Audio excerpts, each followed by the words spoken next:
देख रहे हैं आप ग्राउंड जीरो पर बालासोर में हादसे वाली जगह पर प्रधानमंत्री नरेंद्र मोदी पहुंच चुके हैं। उनके साथ रेल मंत्री अश्विनी वैष्णव हैं और शिक्षा मंत्री धर्मेंद्र प्रधान भी आपको दिखाई दे रहे हैं। प्रधानमंत्री कार्यालय के अधिकारी, एनडीआरएफ के अधिकारी और स्थानीय पुलिस के अधिकारी यहां पर आपको दिखाई दे रहे हैं। प्रधानमंत्री को पूरी ग्राउंड जीरो पर जो राहत और बचाव कार्य चल रहा है उसके बारे में जानकारी दी जा रही है। रेल मंत्री अश्विनी वैष्णव खुद प्रधानमंत्री को पूरे रेस्क्यू ऑपरेशन के बारे में ब्रीफ कर रहे हैं। लगातार आप देख रहे हैं कि ग्राउंड जीरो पर टहलते हुए उस हादसे वाली जगह पर प्रधानमंत्री अश्विनी वैष्णव से बातचीत कर रहे हैं। अभी तक हादसे के बाद से लेकर अभी तक राहत बचाव कार्य में क्या क्या हुआ है, इसके अलावा सुबह जब बैठक हुई थी प्रधानमंत्री कार्यालय में, उस वक्त प्रधानमंत्री के सामने पावर पॉइंट प्रेजेंटेशन रखा गया था और पूरे एक्सीडेंट की वजहों के बारे में विस्तार से उनको जानकारी दी गई थी। ये हादसा पिछले 20 साल में भारत में सबसे बड़े ट्रेन हादसों में से एक है, इसलिए प्रधानमंत्री नरेंद्र मोदी खुद ग्राउंड जीरो पर हालात का जायजा लेने के लिए पहुंचे हैं। उन्होंने कल ही रेल मंत्री अश्विनी वैष्णव को ग्राउंड जीरो पर पहुंचने के आदेश दिए थे और रात तक अश्विनी वैष्णव वहां पहुंच भी गए थे। ग्राउंड जीरो पर जो राहत और बचाव कार्य पूरा हो चुका है। अब भी अगर कुछ डिब्बों में अगर कोई व्यक्ति फंसा हुआ है, अगर कोई व्यक्ति में जान है, तो वो भी ढूंढने की कोशिश की जा रही है। लेकिन उसके साथ ही साथ ट्रैक को बहाल करने की कोशिशें भी शुरू हो गई हैं। बड़ी बड़ी क्रेन के जरिए, जेसीबी के जरिए ट्रैक को दोबारा सुधारा जा रहा है और जो टूटे फूटे डब्बे हैं उनको ट्रैक से हटाकर कोशिश ये है कि कम से कम वहां पर जो 4 ट्रैक हैं उसमें से एक ट्रैक को चालू कर दिया जाए ताकि इस रूट पर ट्रेनों की बहाली शुरू हो सके।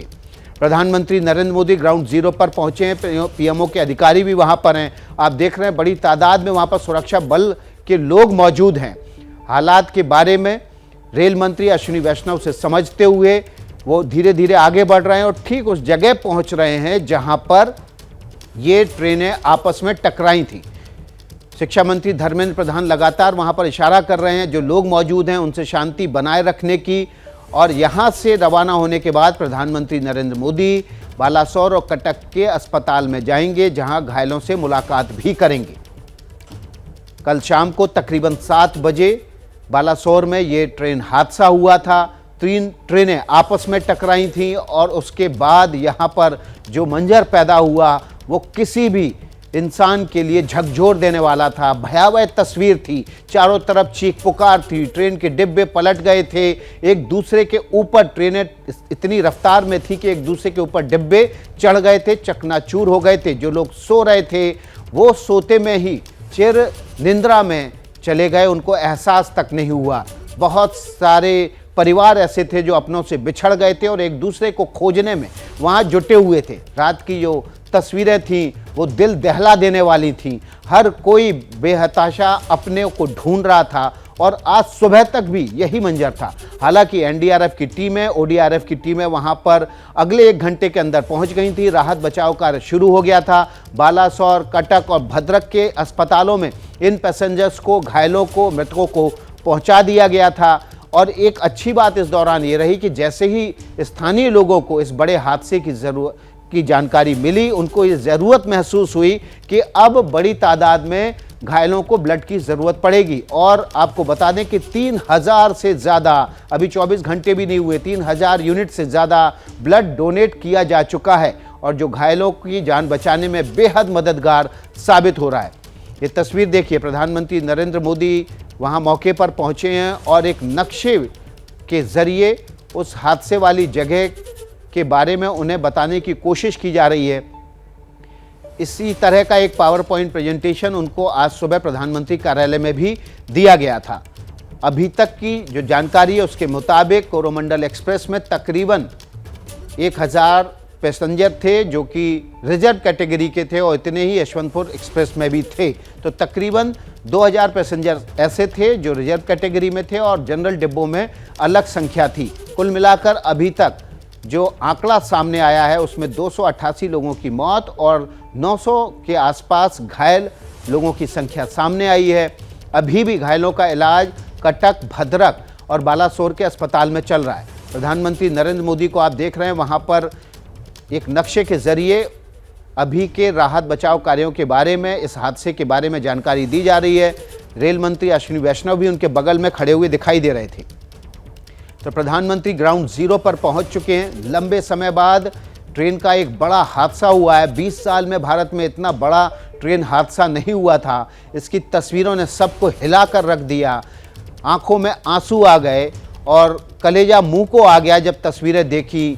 हाहाकार, चीत्कार था रात में उस समय जब ये हादसा हुआ। 3 ट्रेनें आपस में एक दूसरे से टकराई, पलटी और पटरी से उतरकर ट्रेन के डब्बे एक दूसरे को कुचलते हुए एक दूसरे पर चढ़ गए। मनोज्ञा लोईवाल हमारी सहयोगी ग्राउंड जीरो पर लगातार पिछले कई घंटों से सबसे पहली तस्वीर पहुंचा रही हैं। मनोज्ञा का रुख कर लेते हैं। मनोज्ञा, अगर आपको आवाज़ सुनाई दे रही हो तो इस वक्त प्रधानमंत्री तो जायजा ले रहे हैं, हादसे वाली जगह पर पहुंच चुके हैं, लेकिन क्या ये मान लिया जाए रेस्क्यू ऑपरेशन पूरा हो चुका है और अब पूरा फोकस इस बात पर है कि किसी तरह से ट्रैक पर, रूट पर ट्रैक को ठीक कर लिया जाए, ट्रेनों की बहाली शुरू हो?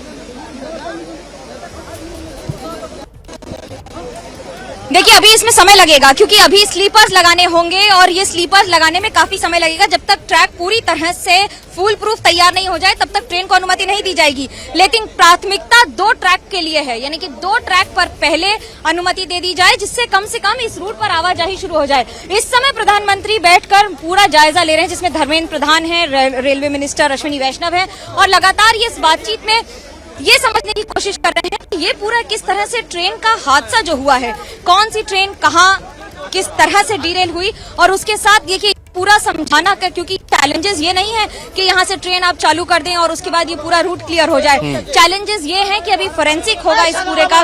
उसके बाद ये भी ध्यान में रखा जाएगा कि जिस इन सारे इलाके में जो आपको ये सारे ट्रेन के जो ट्रैक्स हैं पहले उनको रिपेयर करना, उसके बाद ये ध्यान रखना ट्रेन की जो एक्सीडेंट हुआ है उसकी रिपोर्ट जिससे आई है। और अभी प्रधानमंत्री देखिए अपने चश्मे से लगातार पहनकर बार बार उन्हें देख रहे हैं और एक एक चीज स्टडी कर रहे हैं और समझने की कोशिश कर रहे हैं कि हादसा पहले हुआ कैसे और संभवतः प्रधानमंत्री की विजिट की वजह से वहां पर जैमर है और इसीलिए बीच बीच में मनोज्ञा लोईवाल की आवाज़ और संपर्क हमसे टूट जा रहा है। मनोज्ञा के पास फिर चलेंगे और जानने की कोशिश करेंगे कि इस वक्त ग्राउंड जीरो पर हादसे वाली साइट पर प्रधानमंत्री किस तरह से इस पूरे रेस्क्यू ऑपरेशन का, इस हादसे के बारे में जानकारी ले रहे हैं। वहां पर तमाम अधिकारी, रेलवे के रेल मंत्री खुद और शिक्षा मंत्री धर्मेंद्र प्रधान मौजूद हैं। सुबह से ही लगातार यहाँ पर नवीन पटनायक भी पहुँचे थे, मुख्यमंत्री उड़ीसा के, और पश्चिम बंगाल की मुख्यमंत्री ममता बनर्जी भी इस साइट पर पहुँची थी।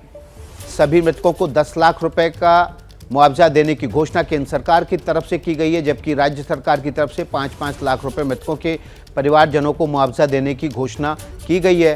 प्रधानमंत्री नरेंद्र मोदी आपको इस वक्त पहली विंडो में दिखाई दे रहे होंगे। एसपीजी के जवानों ने उनको घेरा हुआ है। एक टेबल पर इस जगह का, साइड का नक्शा और रेलवे ट्रैक बनाकर प्रधानमंत्री नरेंद्र मोदी को इस हादसे के बारे में कैसे हुआ, कितने बजे हुआ, किस तरफ से कौन सी ट्रेन आ रही थी, ये बताया जा रहा है। और साथ ही साथ इन ट्रेन में मौजूद मुसाफिरों की संख्या, उनमें से कितने घायल हैं, कौन सा किस अस्पताल में कितने घायल मरीजों का, कितने घायलों का इलाज चल रहा है, ये सब जानकारी उनको दी जा रही है। और साथ ही साथ ट्रैक की बहाली पर भी रेलवे का फोकस है, क्योंकि ये एक बड़ी महत्वपूर्ण रेल लाइन है जो कि पूर्वोत्तर भारत को दक्षिण भारत से और मध्य भारत से जोड़ती है।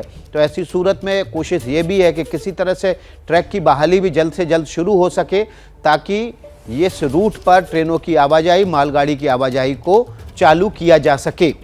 प्रधानमंत्री नरेंद्र मोदी सबसे पहले भुवनेश्वर पहुंचे, दिल्ली से उन्होंने उड़ान भरी, भुवनेश्वर पहुंचे और भुवनेश्वर से हेलीकॉप्टर के जरिए वो बालासोर की उस साइट पर पहुंचे जहां पर इस वक्त राहत बचाव कार्य का और ट्रैक बहाली का काम चल रहा है। रेल मंत्री अश्विनी वैष्णव, शिक्षा मंत्री धर्मेंद्र प्रधान ने उनको रिसीव किया। तकरीबन 2000 से ज़्यादा पैसेंजर रिजर्व सीट वाले थे और जनरल बोगी में अलग पैसेंजर्स थे। कुल मिला के 288 मुसाफिरों की मौत और 900 से ज़्यादा मुसाफिर अब तक घायल बताए जा रहे हैं। घायलों का इलाज 3 जिलों में अलग अलग जिला अस्पतालों में चल रहा है। भद्रक, बालासोर और कटक अस्पतालों में ये इलाज चल रहा है। जो मृतक हैं उनको बालासोर, कटक और भद्रक के हॉस्पिटल में ही रखा गया है।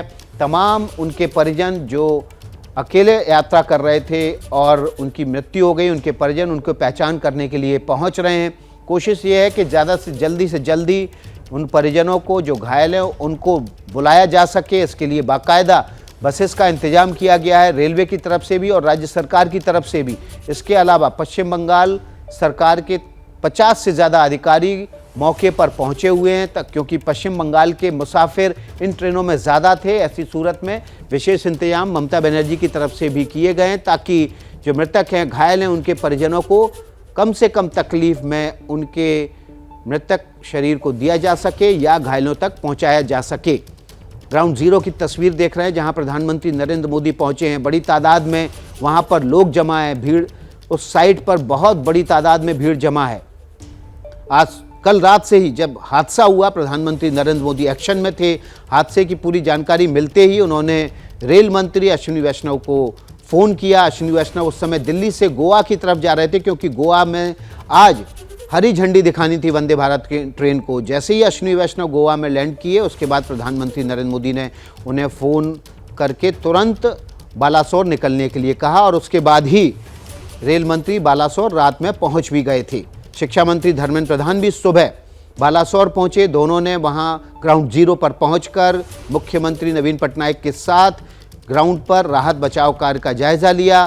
तब तक एनडीआरएफ और ओडीआरएफ की टीमें तमाम जो घायल थे उनको निकालकर ट्रेन से और अलग अलग अस्पतालों में पहुंचा चुकी थी। अभी भी 900 घायलों का इलाज अलग अलग अस्पतालों में चल रहा है। कुल मिलाकर सुबह से लगातार रेस्क्यू ऑपरेशन की तस्वीरें हमारी सहयोगी मनोज्ञा लोईवाल आपके सामने रख रही थी और हर अपडेट सबसे पहले एबीपी न्यूज़ ने आपके सामने रखा है। 20 साल में इतना बड़ा हादसा भारत में ट्रेन हादसा नहीं हुआ, जिसमें 288 लोगों की जान चली गई है।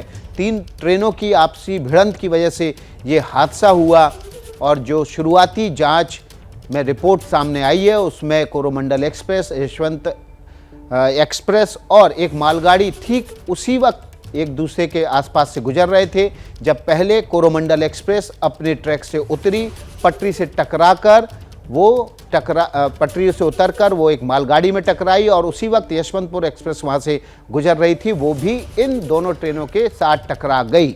इसके बाद वहाँ पर हाहाकार मच गया। ट्रेन के डब्बे ट्रैक से उतरकर पलटे और तेज़ रफ्तार की वजह से डब्बों पर डब्बे चढ़ गए, जिसकी वजह से कई डब्बे बुरी तरह से क्षतिग्रस्त हुए और ऐसी अवस्था में थे कि जैसे कुचल गए हों। ट्रेन के भीतर का नज़ारा हमारी सहयोगी मनोज्ञा लोईवाल ने आपको दिखाया था। पूरे डब्बे छत विछत थे, तिरछे उल्टे पड़े हुए थे, हवा में लटके हुए थे और लोग उसी में फंसे हुए थे। कुछ जीवित थे, कुछ मृत हो गए थे। रात भर चले ऑपरेशन में सभी को एक एक करके निकाला गया। सुबह तक ये ऑपरेशन चलता रहा और तकरीबन 12-1 बजे तक ये माना गया कि अब वहाँ पर शायद कोई भी जीवित व्यक्ति या मृत व्यक्ति ट्रेन के डिब्बे के अंदर नहीं है। हालांकि पश्चिम बंगाल की मुख्यमंत्री ममता बनर्जी ने ये दावा भी किया है कि मृतकों की संख्या 500 तक पहुंच सकती है और इसी बात से अंदाज़ा लगा सकते हैं कि यह हादसा कितना भीषण था। जब लोग सोने की तैयारी कर रहे थे या कुछ लोग सो चुके थे, उसी वक्त ये ट्रेनें आपस में टकराईं और इन ट्रेनों के टकराने के बाद भारत में 20 साल के इतिहास में सबसे बड़े ट्रेन हादसे को अंजाम दे दिया और जिसकी वजह से पूरा देश इस वक्त मातम में है, शोक में है। और इस शोक की वजह से तमाम जो कार्यक्रम थे बीजेपी के और सरकार के 9 वर्ष पूरे होने के, वे सभी रद्द कर दिए गए। देश भर में आज अलग अलग ज़िलों में 53 से ज़्यादा कार्यक्रम होने थे, जिसे सरकार ने रद्द कर दिया और बीजेपी के भी अलग अलग कार्यक्रम थे, उन सभी को रद्द कर दिया गया है। आप ग्राउंड जीरो पर देख रहे हैं प्रधानमंत्री नरेंद्र मोदी को रेल मंत्री अश्विनी वैष्णव लगातार उस साइट पर खड़े होकर जानकारी मुहैया करा रहे हैं। क्या मजबूरी है मेरी, बताइए। मैं अभी आपको बताती हूँ कि मैंने ओए होए होए होए नमकीन के चटकारे लेते हुए टकटकी मार के डिबेट शो को पॉज रिपीट कर करके देख रहे हैं जोगिंदर जी। इनकी तरह आप भी देखें अपनी फेवरेट डिबेट्स को रिपीट कर और डाउनलोड कीजिए एबीपी लाइव ऐप अपने स्मार्ट टीवी पर।